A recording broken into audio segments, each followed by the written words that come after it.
Muy buenos días a todos. Vamos a seguir con nuestro temario. Nos toca seguir con el tema 17, con el último tema de vuestro libro, que nos habla de viajes, conducción preventiva y conducción eficiente. Vamos a verlo.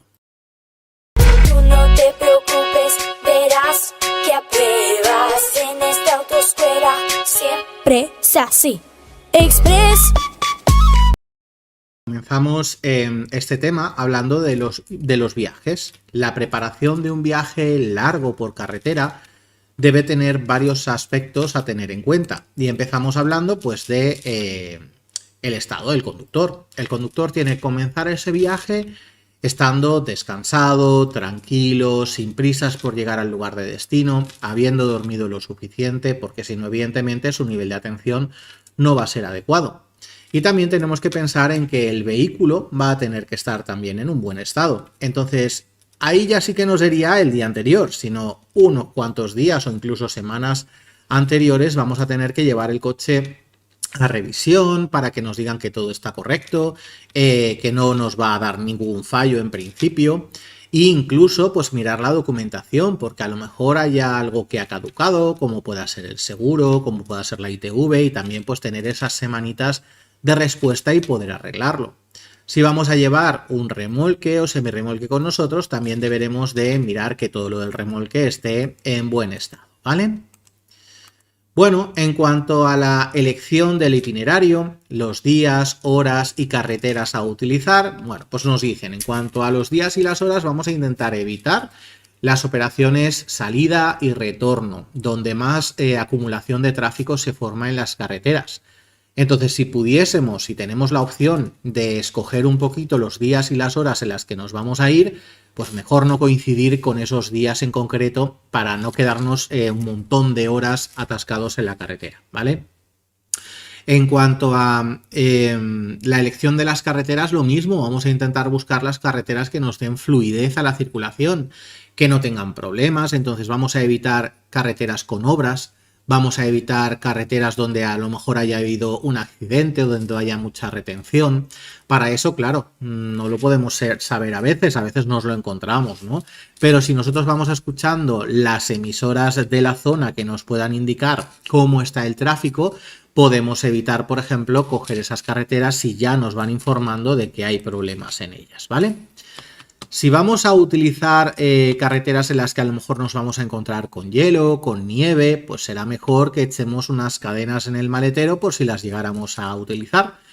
Entonces, ¿qué pasa? Que a lo mejor según donde vivas nunca has montado unas cadenas, no sabes ni cómo se montan. Bueno, pues si las tenemos que comprar, pues si las necesitamos, vamos a abrir la caja, vamos a mirar cómo se montan, las podemos probar y así sabemos si no nos hemos equivocado de medidas, es decir, si son las correctas. Y además podemos comprobar cómo se montan, ¿vale? Y así, llegado el momento en que las necesitéis, pues ya rápidamente las podéis montar en un momento. Luego acordaros de lo que os he dicho, de intentar evitar esos días y horas en las que más afluencia de tráfico va a haber. Para eso también, pues informaros un poquito con las noticias, que ya con tiempo suelen decir, pues, en qué días, carreteras y horas se va a encontrar más tráfico. En cuanto a la documentación, acordaros también de revisarlo todo y de hacerlo con bastante antelación, porque por ejemplo si es para la ITV, si se te ha caducado la ITV no te van a dar de un día para otro, ¿vale? Vas a tener que cogerlo con bastante antelación, entonces si tú ya sabes que vas a hacer ese viaje con bastante antelación, controla la documentación por si tuvieses que hacer algún tipo de cambio o gestión que tengas tiempo para realizarlo. Cuando ya vamos a hacer el viaje en las horas previas, pues ya miramos que todo esté perfectamente, ¿vale? Miramos que llevemos toda la documentación con nosotros, que el vehículo, pues hacerle un repaso de que las ruedas están bien, los niveles están bien, colocar a las personas y el equipaje en los sitios adecuados, ¿vale? E intentar que el equipaje pues esté de forma que no moleste a los demás ocupantes, que no moleste a la visión del conductor y que esté todo sujeto. Durante el desarrollo del viaje vamos a intentar llevar una velocidad adecuada al tráfico, a la vía, a todas las condiciones que nos encontremos, sin prisa por llegar al lugar del destino, ¿vale? Si van a ser horas, pues vamos tranquilamente, ¿eh? Si al final son 6 horas y media en vez de 6, pues no pasa nada. Y acordaros de ir haciendo los descansos cada 200-300 kilómetros, máximo 2 horitas conduciendo sin hacer una paradita. En las paradas aprovechar para vigilar algo un poquito el vehículo, la presión, los niveles y refrescarnos, comer comidas ligeras, intentar no tomar bebidas alcohólicas, ¿vale? Para que el conductor esté en el mejor estado posible. También durante el viaje mantener un clima agradable en el interior del habitáculo con temperaturas que no sean ni muy calientes ni muy frías, ¿vale? Alrededor de los 21-23 grados más o menos es lo más adecuado. Y escoger para hacer esas paradas y descansar un poco, pues lugares donde evidentemente no haya ningún tipo de peligro, donde podamos dejar el vehículo bien estacionado y tranquilos, aprovechar para estirar un poco, caminar un poquito, bueno, para que cuando reemprendamos el viaje nuevamente, pues estemos más fresquitos y podamos aguantar otras 2 horitas tranquilamente, bien frescos y bien concentrados en la conducción. Y pasamos ahora a la conducción preventiva. En la conducción preventiva se tienen en cuenta el espacio, la visión y la anticipación, ¿vale? Vamos a comenzar hablando de esta conducción preventiva viendo este vídeo.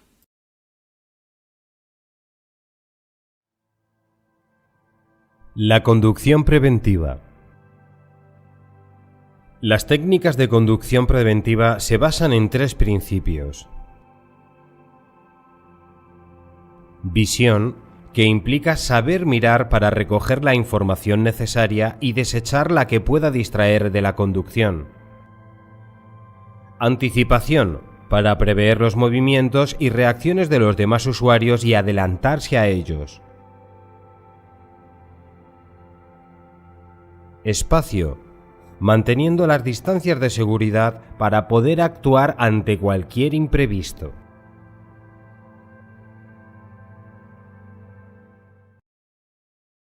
Bueno, vamos a la parte de la visión y nos dicen que tenemos que mirar bastante a lo lejos, dependiendo de la velocidad, pues a más velocidad miraremos más lejos todavía, ¿vale? Autopista, autovía, pues unos 660 metros si vamos a unos 120 kilómetros por hora. Por carretera, yendo a unos 80, unos 440 metros a lo lejos. Y en vía urbana, dentro de poblado, a unos 40 kilómetros por hora más o menos, unos 220 metros a lo lejos, ¿vale? Sencillo, para que os acordéis, empezamos por 220 en vía urbana y vamos añadiendo 220 más para carretera y 220 más para autopista, autovía, ¿vale? Y luego, pues, recordar que el conductor no tiene que mirar fijamente a lo que tenga delante, sino que sus ojos, además de mirar hacia adelante, tienen que ir abarcando cuanto más espacio mejor. Entonces, los ojos del conductor se tienen que ir moviendo, no ir mirando a un punto fijo, ¿vale? También hay que acordarse de mirar frecuentemente los espejos, cada 10 o 15 segunditos. Miramos algún espejo para ir comprobando cómo está la situación de tráfico a nuestro alrededor, si llevamos más usuarios cerca. Si hay más tráfico o estamos en poblado, en vez de hacerlo cada 10 o 15, lo hacemos cada 5 o 10, ¿vale? Quitamos un poquito de tiempo y los miramos con un poquito más de frecuencia. Ir mirando pues tanto lo que llevamos delante, detrás, a los lados, porque cuanta más información obtengamos de ese tráfico, mucho mejor. ¿Qué ocurre? Pues que la visión por los espejos evidentemente no va a ser igual que la visión directa a través de un cristal. Los espejos tienen un límite de zona que nos enseñan y hay una zona en nuestro lateral a la que llamamos ángulo muerto que el espejo no puede alcanzar. Vamos a hablar de esos ángulos muertos en el vídeo.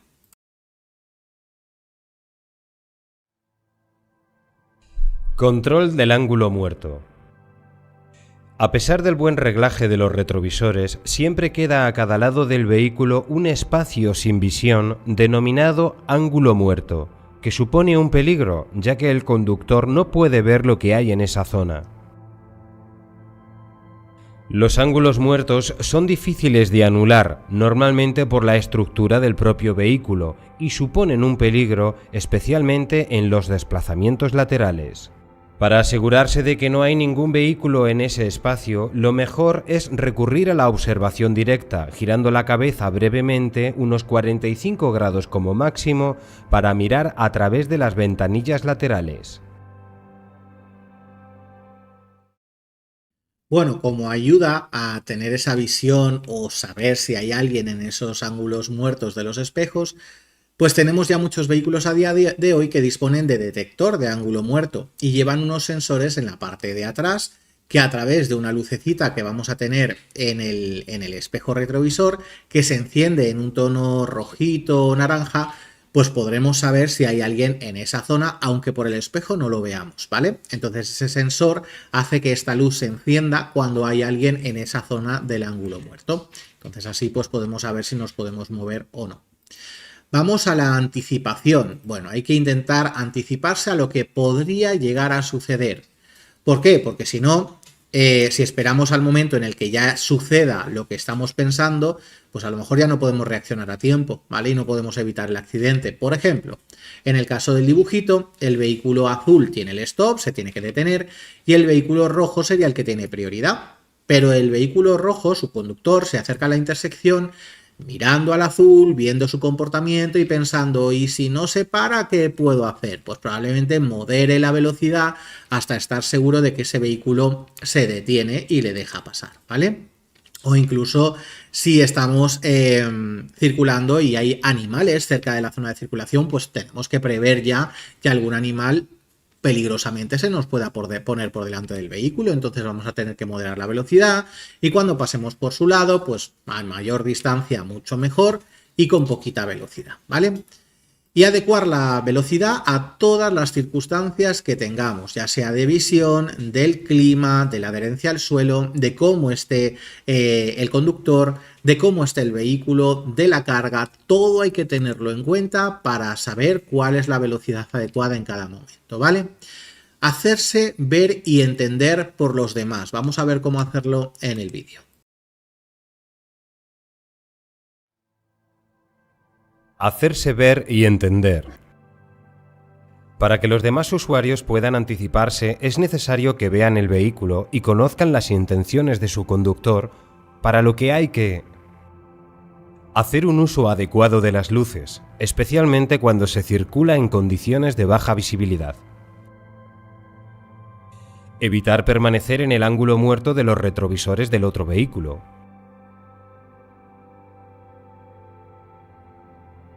Sobre todo hay que extremar la precaución si se circula en paralelo o justo detrás de un vehículo de grandes dimensiones.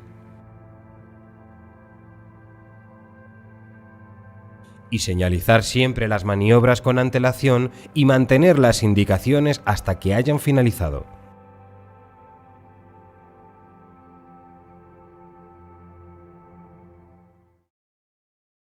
Tenemos que controlar el espacio, por ejemplo el espacio delantero, guardando la distancia de seguridad que tenemos que llevar en cada caso con el vehículo de delante. Imaginarnos además que en algún adelantamiento se nos puede meter algún vehículo entre el nuestro y el que llevamos delante, con lo cual en ese caso debe de haber espacio de sobra, ¿vale? Nos dicen que en vez de en metros podemos controlarlo en segundos, que es mucho más sencillo y sería como mínimo 2 segundos de intervalo de seguridad. Pero eso sería un poquito vivir al límite, entonces será mejor unos 3 o 4 segunditos para poder ir más tranquilos. Y para poder medir este intervalo de seguridad, cuando el vehículo que va delante de nosotros pase por algún punto fijo, empezamos a contar esos segundos, ¿vale? Y si pasamos por el mismo lugar que habíamos tomado de referencia nosotros, sin haber podido contar esos 2 segundos, es que vamos demasiado cerca. Deberemos de ampliar esa distancia de seguridad y volver a intentar comprobar a ver si llevamos ese mínimo de 2 segundos. Ya os digo, eso sería muy justito, mejor que sea por lo menos un segundito más, ¿eh? Espacio trasero. Bueno, vamos a ir observando, como hemos dicho, los espejos, entonces sabremos si el de atrás está muy cerca, si lleva la distancia de seguridad adecuada. ¿Qué ocurre? Pues que si el de detrás va muy cerca, hombre, pues tú no puedes hacer que esa distancia sea más grande, eso le corresponde a él, ¿verdad? Pero sí que puedes intentar que la situación no sea un peligro. ¿Cómo? Pues ampliando tu distancia con el de delante. Eso hará que tú no necesites pegar ningún frenazo, con lo cual como tu frenada siempre va a ser muy suavecita, muy progresiva, habrá menos peligro por detrás. Y luego cuidado con el espacio lateral. No abráis las puertas sin haber mirado previamente, ni la de la calzada ni tampoco la de la acera, que puede haber peatones pasando por al lado y le podéis dar un golpe, ¿vale? Siempre antes de abrir la puerta hay que observar bien por el espejo y estar seguros de que no hay nadie que esté pasando por al lado, ni vehículos ni personas, ¿vale? Cuando hay un atasco, vamos a intentar detenernos con el de delante siempre que le veamos las ruedas de atrás tocando el suelo. Pero si somos los últimos de esa fila, vamos a intentar que ya haya un espacio de unos 3 vehículos por delante nuestro hasta que haya 3 o 4 por detrás, ¿vale? Y así pues estamos más protegidos de una situación en la que venga alguien por detrás muy rápido y no se haya dado cuenta de ese atasco. Y si alguno de delante se quedara inmovilizado, también tenemos espacio suficiente por delante para poder rebasarlo. En general debemos de tratar el freno de forma suave y progresiva para evitar cualquier peligro por detrás nuestro. Y ahora pasamos a la conducción eficiente. En la conducción eficiente lo que se va a tratar es de minimizar el gasto de combustible, que sea el menor posible, para que también la contaminación sea la mínima posible. Contaminación tenemos de varios tipos. Tenemos la contaminación ambiental por culpa de los gases que salen de los tubos de escape, pero también tenemos contaminación acústica, contaminación de los motores, de los claxon, todo eso. A ver, en un pueblo no suele haber gran contaminación de ese tipo, pero en ciudades grandes sí, ¿vale? Entre el sonido de los motores, el sonido que hacen los vehículos al rodar, ¿vale? El roce de los neumáticos con el asfalto. Un montón de gente que toca el claxon porque está enfadada, porque tiene prisa, porque saluda, porque para reñir a otros. Todo eso no se puede hacer, ¿vale? Tenemos que intentar utilizar el claxon solamente cuando sea necesario y en los casos que contempla la ley, es decir, para evitar un accidente o fuera de poblado para adelantar, pero no para todo lo que queramos o porque estamos enfadados o porque hay un atasco. No, ahí no deberíamos de estar tocando el claxon. Bueno, y en cuanto a la contaminación de los gases, pues tenemos que intentar que nuestro motor funcione lo mejor posible, estando con un buen mantenimiento y revisiones para que funcione bien y no gaste demasiado ni contamine mucho. Y por otro lado, también a través de la conducción, evitar un gasto excesivo de combustible, que eso también haría que la contaminación aumente. Por otro lado, nos hablan de limpiar el vehículo en la vía pública, cosa que está prohibido. Claro, si tú le quitas la suciedad a tu vehículo, más el jabón, más todo lo que utilices, todo eso se va a quedar en el suelo, ensuciando la vía pública, que es la zona que todos vamos a utilizar.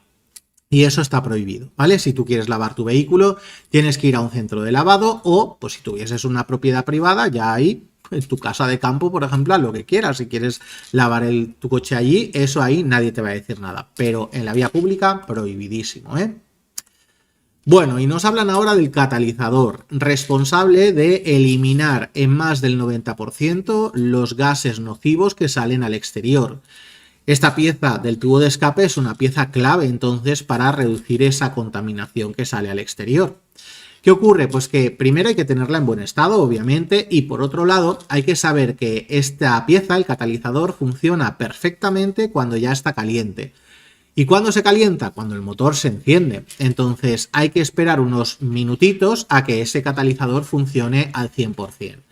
Aquí os pueden preguntar entonces, ¿cuándo contamina más un vehículo? ¿Cuando lo hemos arrancado o cuando ya lleva un ratito de circulación? Evidentemente contamina más cuando justo lo hemos encendido porque el catalizador aún está frío y no está haciendo bien su función, ¿vale? La conducción eficiente. Bueno, aquí se trata de cómo tenemos que conducir para que el vehículo consuma únicamente la cantidad de combustible necesaria, ¿vale? Vamos a ver el vídeo un poquito sobre las técnicas de conducción eficiente. Arranque e inicio de la marcha. Hay que arrancar el motor sin pisar el acelerador. Los vehículos actuales dosifican automáticamente el combustible necesario para el arranque del vehículo. Si el motor es de gasolina, se inicia la marcha inmediatamente después de arrancar. Si es diésel, conviene esperar unos segundos para que se engrase el motor. Bueno, vamos a intentar entonces llevar la marcha adecuada en cada ocasión para que el motor necesite el mínimo consumo en ese momento. Entonces lo que tenemos que intentar es cambiar de marcha a otra más alta cuando ya el vehículo pueda tener esa marcha, no esperar demasiado. Y lo que haremos será intentar no revolucionar el motor, no conducir con el motor revolucionado, que dependiendo de si es motor de gasolina o diésel, pues es diferente.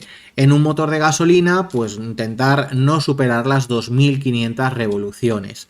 Y en un motor diésel no superar las 2000, ¿vale? Un motor diésel va menos revolucionado siempre. Entonces, acordaros, 2500 como máximo en gasolina, 2000 como máximo en diésel. Eso no significa que en un momentito que lo necesites tú no puedas darle un poquito más. Claro que sí. O sea, si yo tengo que entrar en la autopista en un momento pues que necesito ganar rápidamente un poco más de velocidad, no, pues van a ser 2-3 segundos. Dale, claro que sí, la seguridad está por encima, ¿vale? Pero son momentos. Luego en general la mayoría del tiempo de conducción tiene que ser con el motor a bajas revoluciones, con la marcha más alta compatible con la seguridad, ¿vale? Cuando nos pregunten si se consume y se contamina más dentro o fuera de poblado, dentro de poblado realmente hay más consumo y más contaminación porque usamos más las marchas pequeñas, que son las que más consumen y las que más contaminan. Entonces, claro, dentro de poblado es más normal que tú tengas que detenerte para cumplir un stop, para cumplir un CEDA, para entrar en una rotonda, para hacerle caso a un semáforo. Bueno, en todos esos casos, claro, si te detienes, pones la primera. Y luego, pues, ¿qué vas a ir haciendo? Segunda, tercera, a lo mejor tienes que volver a bajar a segunda porque va a pasar un peatón, porque hay un poquito de atasco. Bueno, pues todo ese movimiento de las marchas, pero dentro de las marchas pequeñitas, evidentemente hace que el consumo sea mayor dentro de poblado que fuera de poblado. Fuera de poblado, más o menos se mantiene un consumo bajito hasta que llegamos a los 90 km por hora, ¿vale? Con la marcha más alta, hasta 90 km por hora conseguimos un consumo bastante bajo. Pero a partir de los 90 ya se vuelve a elevar nuevamente. Entonces no penséis que por ir con la marcha más alta del vehículo e ir a 120 continuamente estáis teniendo un consumo bajo. No, es que a 120 o incluso si ya superamos esas velocidades, que ya no sería legal, pero hay gente que lo hace, pues evidentemente el consumo del vehículo se va a volver a disparar, aunque lleves la marcha más alta, ¿vale? Intentar no bajar de marcha ni llegar a detenernos si no es completamente necesario, pero es que eso con la conducción preventiva es fácil de hacer, porque yo miro a lo lejos, controlo lo que sucede a lo lejos y yo ya voy sabiendo si voy a tener que detenerme, si no. Entonces, si yo ya veo lejos un atasco, un semáforo en rojo, pues ya quito el pie del acelerador. Y a lo mejor cuando esté llegando hasta allí ya se ha movido ese atasco, ya se ha puesto en verde el semáforo. Ahora, si yo llego hasta allí acelerando, evidentemente estoy acelerando hasta el final gastando combustible, cosa que si he dejado el acelerador no pasaría, y me voy a tener que detener, con lo cual voy a tener que volver a poner primera. Entonces, es mejor dejar de acelerar, no bajar de marcha salvo que lo necesite, ¿vale? Si el coche va bien en la marcha que llevo, la mantengo, y a lo mejor cuando llegue hasta allí ya no necesito ni bajar de marcha ni tampoco llegar a detenernos, ¿vale? Factores que influyen en el consumo, muchos. Tenemos el principal, que es la resistencia al aire. Obviamente todo el aire que se encuentra el vehículo por delante pues se va chocando con él y lo va frenando.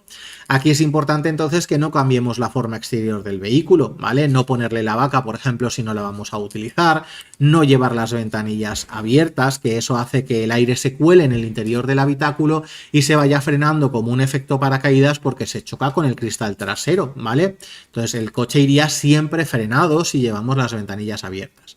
Ahí será mejor cerrar las ventanas y conectar suave el aire acondicionado, que también consume, pero si no lo ponéis al máximo el consumo no será excesivo.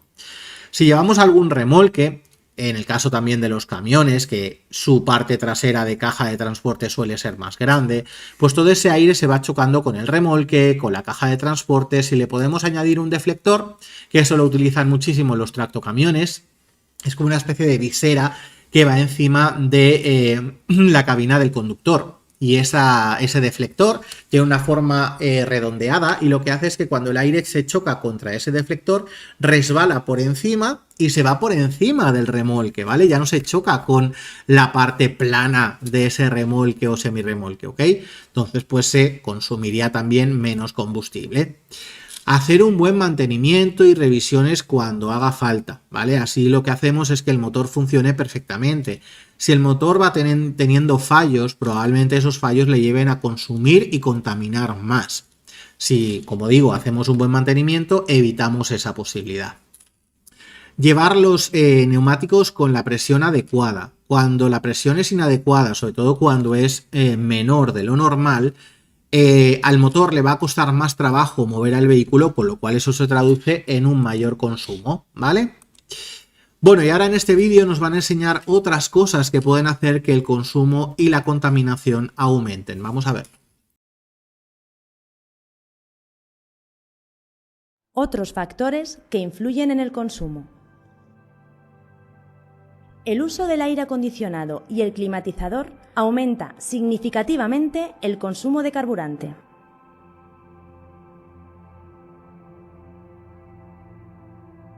Para conseguir una sensación de bienestar en el vehículo, se aconseja mantener la temperatura interior del habitáculo en torno a 23 o 24 grados centígrados.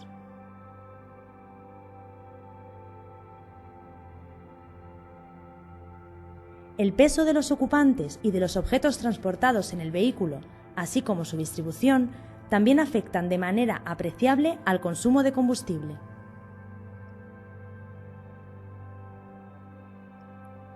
Por ello, es recomendable colocar la carga de una forma adecuada y evitar llevar más peso del que sea necesario.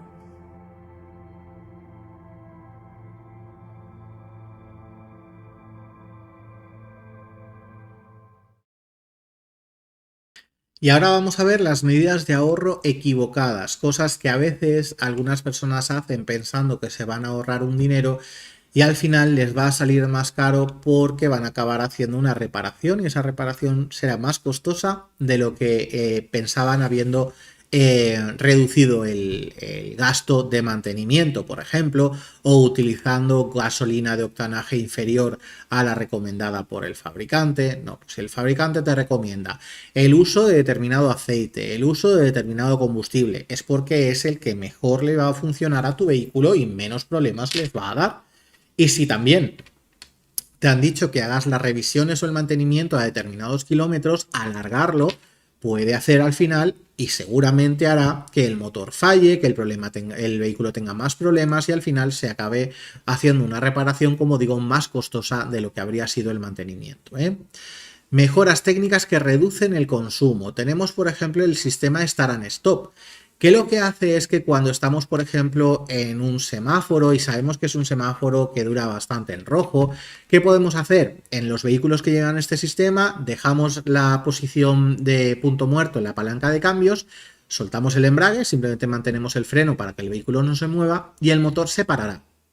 Cuando nosotros pisemos el embrague para volver a poner la primera, porque ya se ponga en verde y nos queramos mover, el motor se enciende automáticamente. Es algo que se hace de forma automática, no necesitáis ni darle a la llave ni darle al botoncito para apagar o encender el motor, ¿vale? Como digo, quitando la marcha y soltando el embrague se apagará y presionando el embrague para poner la primera se volverá a encender. En esos segunditos que vayamos acumulando de motor apagado, pues hay evidentemente menos gasto de combustible. O el modo eco en los vehículos que dispongan de él. En ese caso hay un modo o un botón. A día de hoy casi siempre es a través de las pantallitas que podemos seleccionar el modo de conducción. Si lo ponemos en modo eco, pues hacemos que también el motor trabaje de una forma más suave, todos los sistemas estén funcionando para ahorrar energía, con lo cual pues evidentemente conseguimos un consumo más bajito, ¿vale? Distintivos ambientales. Bueno, son las pegatinas que nos entrega la DGT para clasificar los vehículos dependiendo de su contaminación. Y van a tener bastante importancia, ¿vale? Ya la tienen en algunas ciudades, pero cada vez va a ir a más esto. Y es que lo que se va a intentar es que, sobre todo en las grandes ciudades, los vehículos que entren en la zona urbana, en la zona centro de esas ciudades, sean únicamente los que llevan etiquetas 0 o eco, ¿vale? Que son los que o no contaminan o tienen una contaminación muy bajita. Los que ya tengamos etiquetas B o C, cada vez nos vamos a excluir de esos grupos en los que van a poder ir por cualquier lado, ¿vale? Entonces ya, sobre todo pensando en comprar un vehículo, pues a lo mejor no eléctrico porque todavía pues no estamos concienciados en ello, porque nos parece que todavía tienen algunas cosas que nos interesan como pues a lo mejor menos kilómetros de autonomía, pero a lo mejor una etiqueta eco ya es más fácil de conseguir a través de un vehículo que tenga algún tipo de hibridación, ¿vale? Bueno, pues ahí os dejo ahí esa recomendación.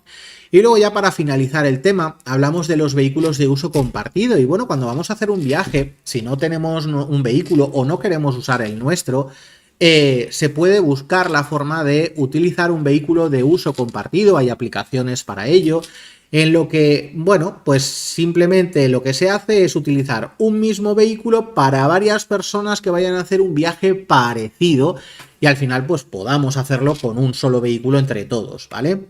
Bueno, si lo conseguimos, pues oye, ni tan mal, porque a lo mejor son 4 personas las que van a hacer un viaje parecido y en vez de ir con 4 vehículos, uno para cada persona, conseguimos hacerlo todos con uno. Evidentemente, la reducción de contaminación es bastante clara, ¿eh? Bueno, chicos, pues hasta aquí este tema. Ahora vamos a dejar con un test que os van a hacer preguntitas sobre el tema que acabamos de ver. En un ratito hablo con vosotros por si tenéis preguntas o dudas, ¿vale? Hasta ahora.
Bueno, chicos, pues hemos terminado el test, así que ahora cualquier preguntita que tengáis nos lo indicáis por el chat y enseguida os lo resuelvo.